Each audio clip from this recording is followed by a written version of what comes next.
ذلك بأن الله هو الحق وأن ما يدعون من دونه هو الباطل।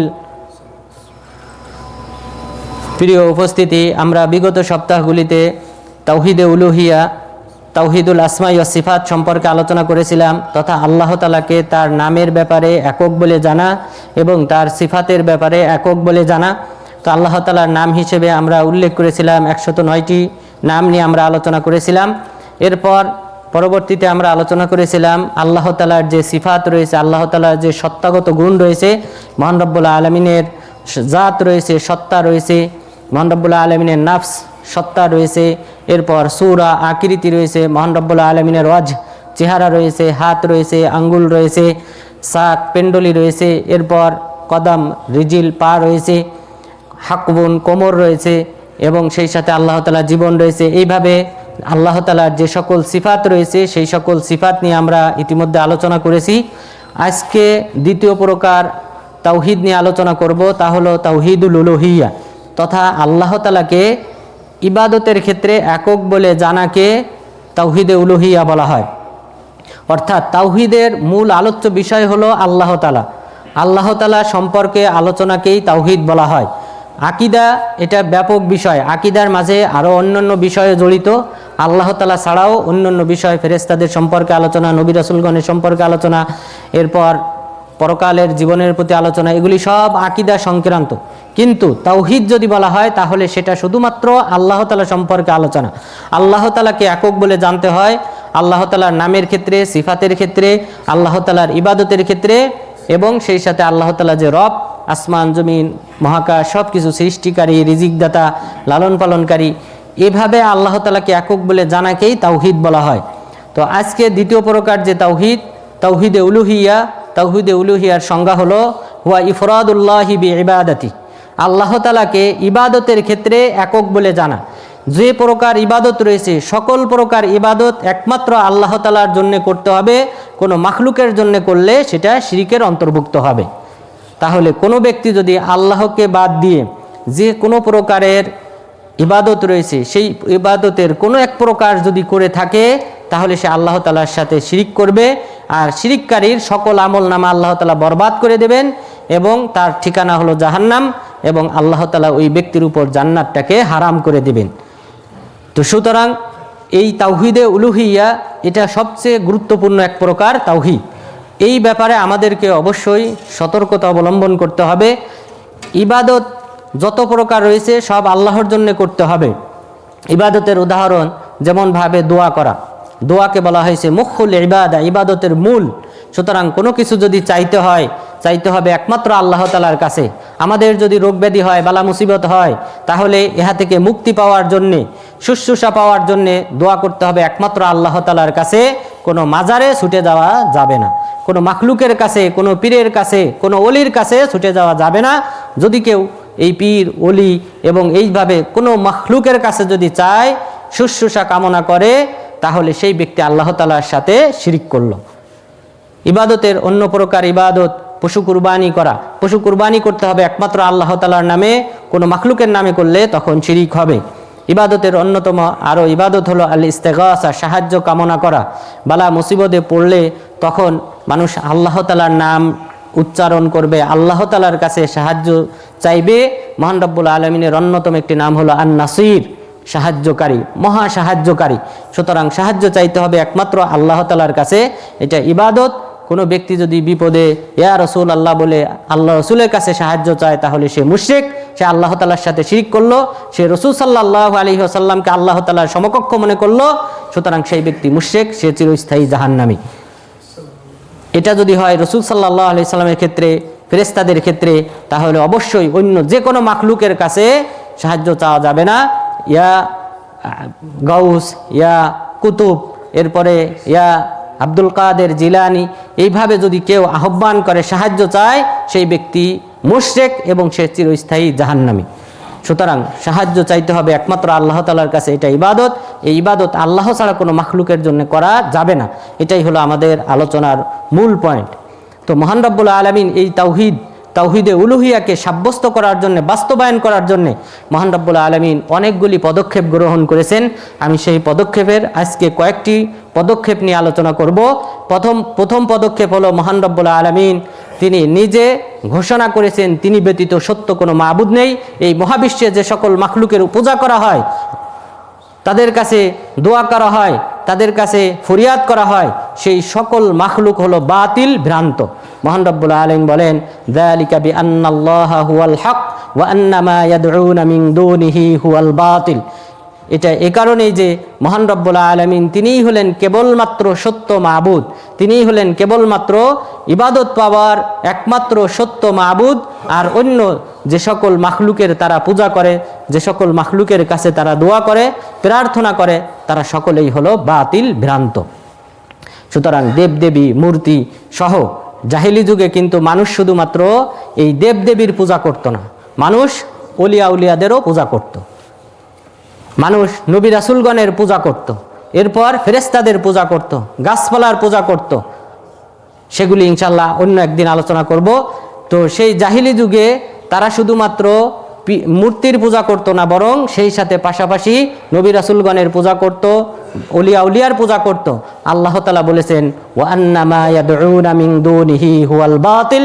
তারা আমাকে বাদ দিয়ে যে সকল মাখলুকের কাছে দোয়া করে, যাদের ইবাদত করে, তারা সকলেই বাতিল, ভ্রান্ত, তারা ইবাদত পাওয়ার যোগ্য না। সুতরাং আল্লাহ তাআলা তিনি দ্ব্যর্থহীন ভাষায় ঘোষণা করেছেন, আমি হলাম একমাত্র সত্য মাবুদ।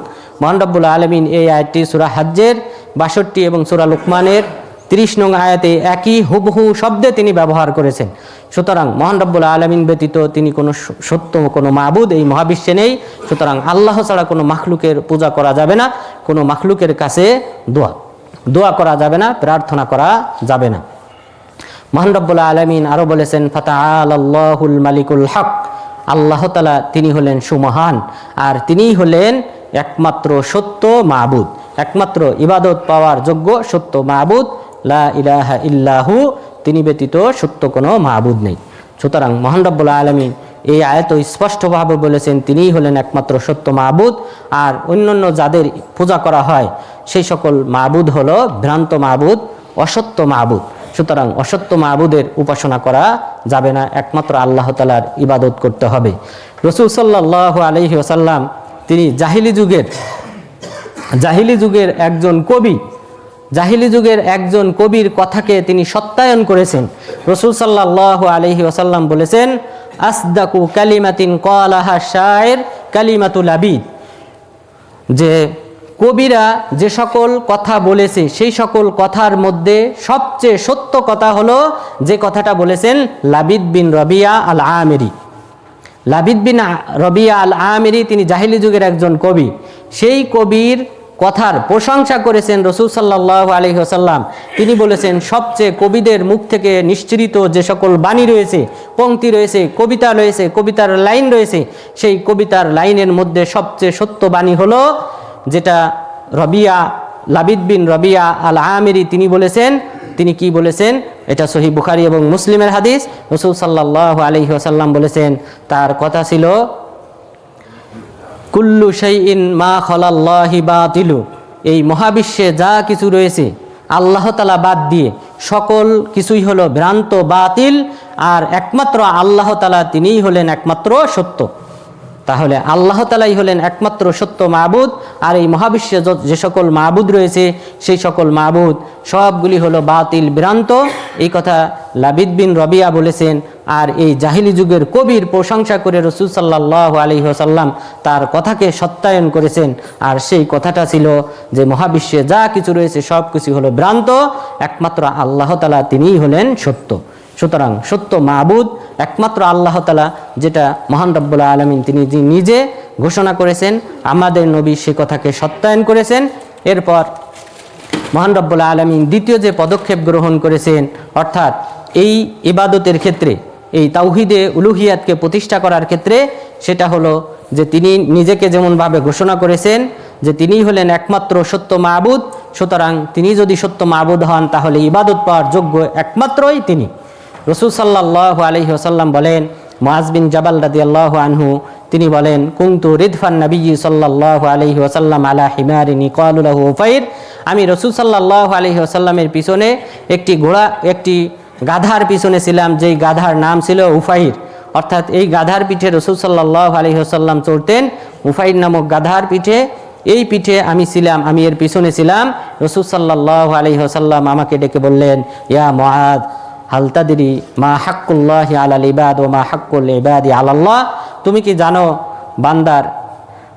বান্দার উপর কি করণীয়, কি কর্তব্য রয়েছে আল্লাহ তাআলার ক্ষেত্রে, এবং আল্লাহ তাআলার কি করণীয় রয়েছে, আল্লাহ তাআলার কি কর্তব্য রয়েছে বান্দার ক্ষেত্রে, সেটা কি জানো? অর্থাৎ আল্লাহর হক কি, বান্দার হক কি, সেটা কি তুমি জানো? সুতরাং দুইজনের হক অবশ্যই আলাদা আলাদা। একজন হলেন খালেক, সৃষ্টিকারী, আরেকজন হলো মাখলুক, সৃষ্ট। সুতরাং খালেক আর মাখলুকের হক কখনোই এক হতে পারে না। তো রাসূল সাল্লাল্লাহু আলাইহি ওয়াসাল্লাম মুআজ বিন জাবাল রাদিয়াল্লাহু আনহুকে সেই দুইজনের হক কি সেটা জানিয়ে দিলেন। মুআজ বিন জাবাল রাদিয়াল্লাহু আনহু তিনি বললেন, আল্লাহ এবং আল্লাহ রাসূল ভালো জানেন। তখন তিনি বললেন, ইন্না হাক্কাল্লাহি আলাল ইবাদ আইয়াবুদুহু ওয়া লা ইউশরিকু বিহি শাইআ, আল্লাহ তাআলার হক হলো, অর্থাৎ বান্দার কর্তব্য হলো আল্লাহ তাআলার ক্ষেত্রে যে তারা একমাত্র তারই ইবাদত করবে, তার সাথে কাউকে শরীক করবে না। আর ওয়া আন্না হাক্কাল ইবাদি আলাল্লাহ আল্লা ইউআযযিবা মান লা ইউশরিকু বিহি শাইআ, আর আল্লাহ তাআলার কর্তব্য হলো এই বান্দারা যখন এককভাবে আল্লাহ তাআলার ইবাদত করবে, আল্লাহ তাআলা সেই বান্দাকে কখনোই শাস্তির সম্মুখীন করবেন না, সেই বান্দাকে আল্লাহ তাআলা জান্নাত দান করবেন, এটা হলো আল্লাহ তাআলার কর্তব্য। সুতরাং বান্দার হক হলো যে বান্দাকে আল্লাহ তাআলা শাস্তি প্রদান করবেন না, আর আল্লাহ তাআলার হক হলো এই মাখলুকরা, মানুষ এবং জিন জাতি, তারা একমাত্র আল্লাহর ইবাদত করবে, আল্লাহর গোলামি করবে, আল্লাহ তাআলার দাসত্ব করবে, কোনো মাখলুকের দাসত্ব করবে না। সুতরাং আমাদেরকে প্রথম পয়েন্টে বলা হয়েছে আল্লাহ তাআলা তিনি হলেন একমাত্র সত্য মাবুদ। দ্বিতীয় পয়েন্টে জানিয়ে দেওয়া হয়েছে যে ইবাদতগুলি যা রয়েছে সেগুলি পাওয়ার হকদার হলেন একমাত্র আল্লাহ তাআলা। বরং আল্লাহ তাআলা এই মাখলুককে, এই মানব এবং দানব জাতিকে, পাশাপাশি এই মহাবিশ্বে যা কিছু রয়েছে, আসমান জমিন সহ এর মাঝে যে সকল পাহাড় পর্বত যা কিছু রয়েছে, সব কিছুকে আল্লাহ তাআলা সৃষ্টি করেছেন একমাত্র তার গোলামি করার জন্যে, একমাত্র তার ইবাদত করার জন্যে। মহান রব্বুল আলামিন বলেছেন, ওমা খলাকতুল জিন্না ওয়াল ইনসা ইল্লা লিয়াবুদুন মা উরিদু মিনহুম মির রিজকি ওমা উরিদু আইয়ুতঈমুন ইন্নাল্লাহা হুয়ার রাজ্জাকু যুল কুওয়াতিল মাতিন। মহান রব্বুল আলামিন দ্ব্যর্থহীন ভাষায় ঘোষণা করেছেন যে আমি মানব এবং দানব জাতিকে সৃষ্টি করেছি কেবলমাত্র একমাত্র আমার ইবাদত করার জন্যে, আমার গোলামি করার জন্যে। মা উরিদু মিনহুম মির রিজকি ওয়া মা উরিদু আইয়ুতঈমুন, আমি তাদের কাছ থেকে এই সৃষ্টি করে তাদের এই জীবন দেওয়ার মাধ্যমে আমি তাদের কাছ থেকে এই আশা করি না যে তারা আমাকে রিজিক প্রদান করবে, তারা আমাকে খাদ্য দান করবে, আমি সেটা আশা করি না। বরং আল্লাহ তাআলা তিনিই হলেন আর রাজ্জাক, তিনিই হলেন মহা রিজিকদাতা। সুতরাং আল্লাহ তাআলা রিজিকের আশায় মানুষ এবং জিন জাতিকে সৃষ্টি করেন নাই। আপনারা জানেন, আপনার এই দেশের যে কফিলরা, তারা বিভিন্ন মানুষকে বিভিন্ন দেশ থেকে ভিসা দিয়ে নিয়ে আসে, কিসের আশায়? এই লোকগুলি ইনকাম করবে, সেখান থেকে সে ফায়দা লুটবে, সেখান থেকে কিছু হাদিয়া নেবে, উপকার নেবে, মাসিক একটা রসুম নেবে। এই উদ্দেশ্যে কিন্তু তারা বিভিন্ন ব্যক্তিকে ভিসা দিয়ে বিভিন্ন দেশ থেকে আমেল হিসেবে এখানে নিয়ে আসে, নিয়ে এসে তাদের কাছ থেকে একটা অ্যামাউন্ট পায়, সে ঘরে বসে সেটা ভোগ করে। মহান রব্বুল আলামিন এরকম কোনো ধরনের উদ্দেশ্য নিয়ে আমাদেরকে সৃষ্টি করেন নাই যে আল্লাহ তাআলা আমাদের থেকে উপকার পাবেন, বরং আল্লাহ তাআলা আমাদেরকে সৃষ্টি করেছেন শুধুমাত্র একমাত্র উদ্দেশ্য নিয়ে, সেটা হলো আমরা তার গোলামি করব, আমরা তার ইবাদত করব। আল্লাহ তাআলা অন্য কোনো ফায়দা নেওয়ার জন্য আমাদেরকে সৃষ্টি করেন নাই। মহান রব্বুল আলামিন আরো বলেন, আফা হাসিবতুম আন্নামা খলাকনাকুম আবাসা ওয়া আন্নাকুম ইলাইনা লা তুরজাউন, তোমরা কি ভেবে নিয়েছো যে আমি তোমাদেরকে অনর্থক সৃষ্টি করেছি, তোমরা আমার কাছে প্রত্যাবর্তন করবে না? না, আমি অনর্থক সৃষ্টি করি নাই, আমি সৃষ্টি করেছি যে মহান উদ্দেশ্য নিয়ে, সেটা হলো একমাত্র আমার ইবাদত করতে হবে, কোনো মাখলুকের ইবাদত করা যাবে না। মহান রব্বুল আলামিন আমাদেরকে সৃষ্টি করেছেন, আর ইবাদত যদি আমরা অন্য ব্যক্তির করি, অন্য মাখলুকের করি, তাহলে এর চেয়ে বড় জুলুম আর কিছু হতে পারে না। কফিল আপনাকে নিয়ে এসেছে, আপনি তার কাজ থাকলে আপনি যদি তার কাজ না করে বাদ দিয়ে আপনি অন্য ব্যক্তির কাজ করেন, তাহলে কি আপনাকে পারিশ্রমিক দেবে? ঠিক অনুরূপভাবে মহান রব্বুল আলামিন আমাদেরকে সৃষ্টি করেছেন একমাত্র তার ইবাদত করার জন্যে। আল্লাহকে বাদ দিয়ে কোনো মাখলুকের, কোনো পীরের, কোনো ওলির ইবাদত করলে আল্লাহ তাআলাও সেই ব্যক্তিকে চিরস্থায়ীভাবে জাহান্নামে নিক্ষেপ করবেন। সুতরাং আমাদেরকে অবশ্যই ইবাদতের ক্ষেত্রে এককভাবে জানতে হবে আল্লাহ তাআলাকে, অন্য কোনো মাখলুকের উপাসনা করা যাবে না। এবং উপাসনার যে সকল ধরন রয়েছে সকল প্রকার উপাসনা বর্জন করতে হবে, শুধুমাত্র একমাত্র আল্লাহ তাআলার জন্যই করতে হবে। মহান রব্বুল আলামিন আরও বলেছেন, আয়াহসাবুল ইনসানু আইয়ুতরাকা সুদা, মানুষ কি মনে করে তাদেরকে আমি এমনিতেই ছেড়ে দেব, তাদের হিসাবের সম্মুখীন করব না? অবশ্যই তিনি যে উদ্দেশ্য নিয়ে সৃষ্টি করেছেন সেই উদ্দেশ্য কতটা বাস্তবায়ন করেছে সেটার হিসাব আমি অবশ্যই গ্রহণ করব। এরপর মহান রব্বুল আলামিন আরও বলেছেন, আল্লাযী খালাকাল মাউতা ওয়াল হায়াতা লিয়াবলুয়াকুম আইয়ুকুম আহসানু আমালা। আল্লাহ তাআলা হলেন বরকতময় আল্লাহ তাআলা, তিনি হলেন সেই ব্যক্তি যিনি জীবন মৃত্যু সৃষ্টি করেছেন তোমাদেরকে পরীক্ষা নেওয়ার জন্য, তোমাদের মধ্য থেকে কে উত্তম আমল করে আসে। আমাদেরকে আল্লাহ তাআলা এই যে জীবন দান করেছেন, 60 বছর 70 বছর অথবা এর চেয়ে কম বেশি, এই জীবনটা আল্লাহ তাআলা সৃষ্টি করেছেন লিয়াবলুয়াকুম আইয়ুকুম আহসানু আমালা, তোমাদের মধ্যে কোন ব্যক্তি ভালো আমল করে আসে সেটা দেখার জন্য। সুতরাং আমাদেরকে পরীক্ষার জন্য আল্লাহ তাআলা সৃষ্টি করেছেন, আর সেটা হলো উত্তম আমল। আমাদেরকে ভালো আমল করতে হবে এবং এই ইবাদত করতে হবে, এজন্যই মহান রব্বুল আলামিন আমাদেরকে সৃষ্টি করেছেন। শুধু মানুষ আর জিন জাতিই নয়, বরং সেই সাথে অন্যান্য যে সৃষ্টিকুল রয়েছে সকলেই মহান রব্বুল আলামিনের ইবাদত করে, মহান রব্বুল আলামিনের গুলামি করে।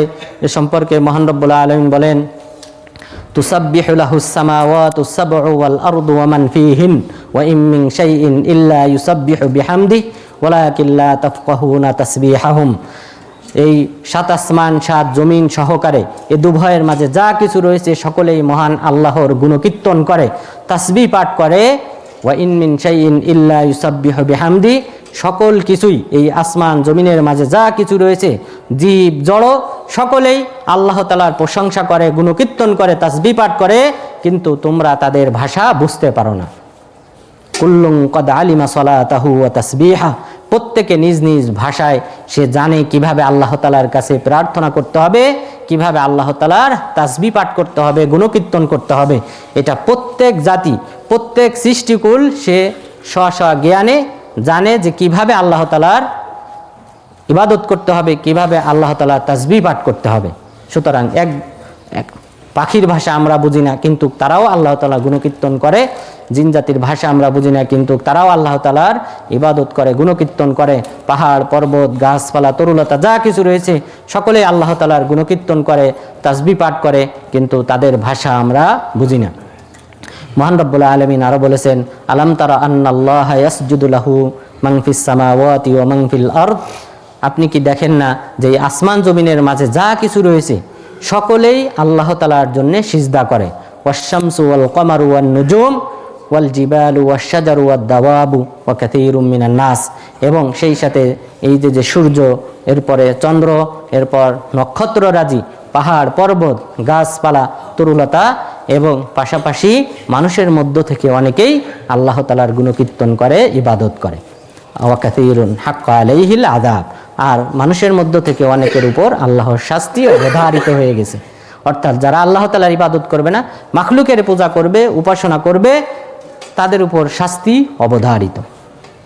সুতরাং এই আয়াতগুলি থেকে স্পষ্ট যে শুধুমাত্র মানুষ আর জিন জাতিকে আল্লাহ তাআলা এই ইবাদত করার জন্য সৃষ্টি করেছেন তা নয়, বরং এই মহাবিশ্বের বাকি সকল মাখলুক, ফেরেশতা থেকে নিয়ে শুরু করে গাছপালা তরুলতা, 7 আসমান 7 জমিন, পাহাড় পর্বত সকলেই একমাত্র আল্লাহ তাআলার ইবাদত করে। এবং তারা কোন শব্দ দিয়ে ইবাদত করে, কোন শব্দের মাধ্যমে আল্লাহ তাআলার জিকির করে, সেটাও একটি হাদিসে উল্লেখ হয়েছে, সেটা হলো সুবহানাল্লাহি ওয়া বিহামদিহি। সুবহানাল্লাহি ওয়া বিহামদিহি এই শব্দ বলার মাধ্যমে অন্যান্য সৃষ্টিকুল আল্লাহ তাআলার তাসবিহ পাঠ করে। সুতরাং আল্লাহ তাআলার এই সকল সৃষ্টিকুল যেমনভাবে আল্লাহ তাআলা তাসবিহ পাঠ করে, আল্লাহ তাআলা সকল সৃষ্টিকুলকে সৃষ্টি করেছেন একমাত্র তার ইবাদত করার জন্যে। সুতরাং আমাদেরকে একমাত্র আল্লাহ তাআলার ইবাদত করতে হবে। এরপর মহান রব্বুল আলামিন আমাদেরকে চতুর্থ যে ফর্মুলা আল্লাহ তাআলা ফলো করেছেন, সেটা হলো আল্লাহ তাআলা আমাদেরকে একমাত্র তারই ইবাদত করার নির্দেশ দিয়েছেন। মহান রব্বুল আলামিন বলেন, ইয়া আইয়ুহান নাসু উবুদু রাব্বাকুমুল্লাযী খালাকাকুম ওয়াল্লাযীনা মিন ক্বাবলিকুম লাআল্লাকুম তাত্তাকুন। হে মানুষ সকল, তোমরা সেই আল্লাহ তাআলার ইবাদত করো যিনি তোমাদেরকে সৃষ্টি করেছেন, তোমাদের পূর্বপুরুষকে সৃষ্টি করেছেন। এটাই হলো কোরআনে বর্ণিত প্রথম নির্দেশ। আল্লাহ তাআলা মাখলুককে, আমাদেরকে, মানুষ এবং জিনজাতিকে প্রথম যে নির্দেশ দিয়েছেন সেটা হলো এই আয়াত। মহান রব্বুল আলামিন বলেছেন যে, হে মানুষ সকল, তোমরা একমাত্র আল্লাহ তাআলার ইবাদত করো যিনি তোমাদেরকে এবং তোমাদের পূর্বপুরুষদেরকে সৃষ্টি করেছেন। সুতরাং ইবাদত করার নির্দেশ স্বয়ং আল্লাহ তাআলাই আমাদেরকে দিয়েছেন। সুতরাং আমাদেরকে একমাত্র আল্লাহ তাআলার ইবাদত করতে হবে। মহান রব্বুল আলামিন এই নির্দেশনা আরও অনেক আয়াতে উল্লেখ করেছেন। ইয়া মারিয়াম কুনুতি লিরাব্বিকি ওয়াসজুদি ওয়ারকাই মা'আর রাকিঈন। হে মারিয়াম, তুমি আল্লাহ তাআলার জন্য তুমি বিনয়ী হও, তুমি রুকু করো, সিজদা করো একমাত্র আল্লাহ তাআলার সন্তুষ্টির উদ্দেশ্যে। সুতরাং রুকু করা, বিনয়িতা প্রকাশ করা, এরপর সিজদা করা, এটা হবে একমাত্র আল্লাহ তাআলার জন্যে, কোনো মাখলুকের জন্যে হবে না। মহান রব্বুল আলামিন আমাদের নবীকে লক্ষ্য করে বলেছেন, বালিল্লাহ ফা'বুদ ওয়া কুম মিনাশ শাকিরিন। আপনি একমাত্র আপনার রবের উপাসনা করেন এবং আল্লাহ তাআলার শুকরিয়াকারীদের অন্তর্ভুক্ত হন। মহান রব্বুল আলামিন আরও বলেছেন, ওয়া'বুদ রাব্বাকা হাত্তা ইয়াতিয়াকাল ইয়াকিন। আপনি আপনার রবের ইবাদত করেন আমরণ, আপনার মৃত্যু আসা পর্যন্ত। সুতরাং ইবাদতের ক্ষেত্রে কোনো মাখলুকের পূজা করা যাবে না। আমাদেরকে জীবনটা যত 60 বছর হোক, 70 বছর হোক, যে কয় বছরই হোক না কেন, পুরা জীবনের ইবাদত সম্পূর্ণ হবে একমাত্র আল্লাহ তাআলার জন্যে, কোনো মাখলুকের জন্য ইবাদত করা যাবে না। মহান রব্বুল আলামিন সেই নির্দেশনা আমাদেরকে দিয়েছেন। এরপর মহান রব্বুল আলামিন অন্যান্য মাখলুকের ইবাদত করতে, পূজা করতে মহান রব্বুল আলামিন নিষেধ করে। এ সম্পর্কে মহান রব্বুল আলামিন বলেন, কুলিয়া আহলাল কিতাব তাআলাউ ইলা কালিমাতিন সাওয়াইন বাইনানা ওয়া বাইনাকুম আল্লা না'বুদা ইল্লাল্লাহ ওয়া লা নুশরিকা বিহি শাইআ ওয়া লা ইয়াত্তাখিযা বা'দুনা বা'দান আরবাবাম মিন দুনিল্লাহ। এই আয়াতে মহান রব্বুল আলামিন বলেছেন, হে নবী আপনি বলুন, হে আহলে কিতাবরা, ইহুদি খ্রিস্টানরা, তোমরা আসো সেই কথার দিকে যে কথা আমাদের মাঝে আর তোমাদের মাঝে এক, সেটা হলো যে তোমরা একমাত্র আল্লাহ তাআলার ইবাদত করবে, তার সাথে কাউকে তোমরা শরীক করবে না। এবং আমরা একজন আরেকজনকে, অর্থাৎ এক মাখলুক আরেক মাখলুককে, এক বড় ভাই আরেক বড় ভাইকে, একজন মানুষ আরেকজন মানুষকে রব হিসেবে গ্রহণ করবে না।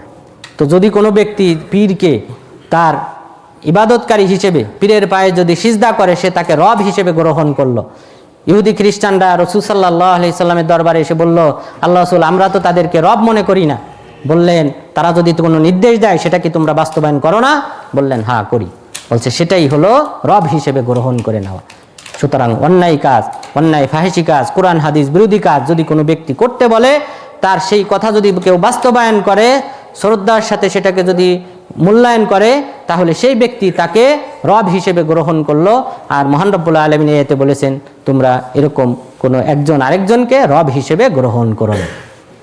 সুতরাং ইবাদত চলবে, গোলামি চলবে একমাত্র আল্লাহ তাআলার, কোনো মাখলুকের গোলামি করা যাবে না। এরপর এই ব্যাপারে সবচেয়ে স্পষ্ট যে হাদিস, যে শুধুমাত্র ইবাদতটা হবে একমাত্র আল্লাহ তাআলার ক্ষেত্রে, কোনো মাখলুক, সে পীর হোক, ওলি হোক, নবী হোক, ফেরেশতা হোক, এর চেয়ে উত্তম ব্যক্তি আর কেউ হতে পারে না। যদি এই সকল ব্যক্তিও হয়, তাহলে তাদের ক্ষেত্রেও করা যাবে না। তার স্পষ্ট দলিল হলো রাসূল সাল্লাল্লাহু আলাইহি ওয়াসাল্লাম বলেন, লাউ কুনতু আমিরান আহাদান আইয়াসজুদা লি আহাদ লা আমারতুল মারআতা আন তাসজুদা লি যাওজিহা।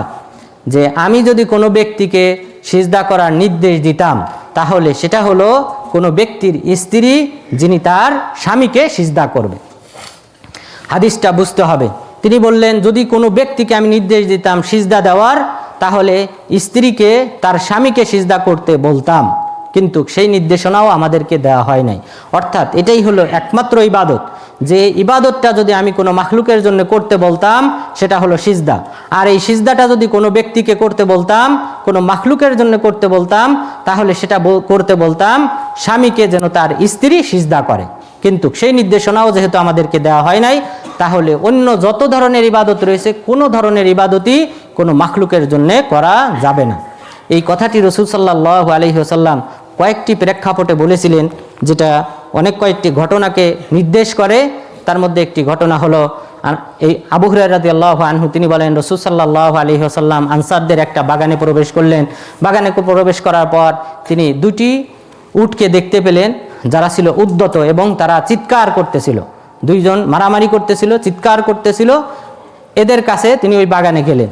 যাওয়ার পর রাসূল সাল্লাল্লাহু আলাইহি ওয়াসাল্লামকে যখন তারা দেখলো, ফাওয়াজা জিরানাহুমা, তখন তারা তাদের গর্দান মাটির সাথে মিশিয়ে রাসূল সাল্লাল্লাহু আলাইহি ওয়াসাল্লামকে সিজদা করলো। সাহাবাগণ বললেন, সাথে যারা ছিল, হে আল্লাহর রাসূল, তারা তো আপনাকে সিজদা করে, তা আমরা মানুষ, আমরা তো আরো বেশি হকদার, সে জীবজন্তু হয়ে যদি আপনাকে সিজদা করে। তখন রাসূল সাল্লাল্লাহু আলাইহি ওয়াসাল্লাম বলেছিলেন, আমি যদি কাউকে সিজদা করার নির্দেশ দিতাম তাহলে সেটা দিতাম স্ত্রীকে, স্ত্রী যেন তার স্বামীকে সিজদা করে। তো সুতরাং যেহেতু সেই নির্দেশনা দেওয়া হয় নাই, সুতরাং অন্য কোনো ইবাদত কোনো মাখলুকের জন্য করা যাবে না। তো আল্লাহ তাআলা যেন আমাদেরকে ইবাদতের ক্ষেত্রে আল্লাহ তাআলাকে একক বলে জানা এবং মানার তৌফিক দান করেন, এবং আমাদেরকে যেন একমাত্র আল্লাহ তাআলার উপাসনাকারী হিসেবে যেন কবুল করেন, এবং আল্লাহ তাআলার ইবাদতকারী হিসেবে, মুখলেস হিসেবে, একনিষ্ঠ বান্দা হিসেবে যেন আল্লাহ তাআলা কবুল করেন, এবং সেই সাথে আল্লাহ তাআলা যেন আমাদেরকে জান্নাতুল ফিরদাউসে যাওয়ার তৌফিক দান করেন। আমিন। ওয়া সাল্লাল্লাহু আলা নবিয়িনা মুহাম্মদ ওয়া আলা আলিহি ওয়া সাহবিহি আজমাইন।